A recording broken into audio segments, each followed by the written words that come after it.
C এর পরে যদি এ, ও, কে অথবা ইউ বর্ণ থাকে তবে সি এর উচ্চারণ ক অথবা কে এর মতো হবে। যেমন CAP, এখানে দেখুন সি এর পরে এ বর্ণটি রয়েছে, সুতরাং এটাকে আমরা উচ্চারণ করছি কে এর মতো করে। CAP, ক্যাপ, ক্যাপ অর্থ টুপি। দ্বিতীয় উদাহরণটি লক্ষ্য করুন, সি এর পরে ইউ লেটারটি রয়েছে, যেটাকে আমরা উচ্চারণ করছি কাপ, কাপ অর্থ পেয়ালা।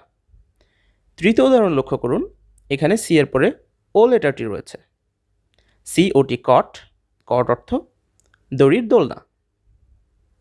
এখানে তিনটা উদাহরণেই সি এর পরে তিনটি ভাওয়েল রয়েছে, কিন্তু পরের উদাহরণটি লক্ষ্য করুন, এখানে সি এর পরে কে রয়েছে, যেটি একটি কনসোনেন্ট।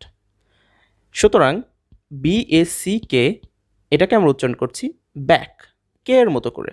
ব্যাক অর্থ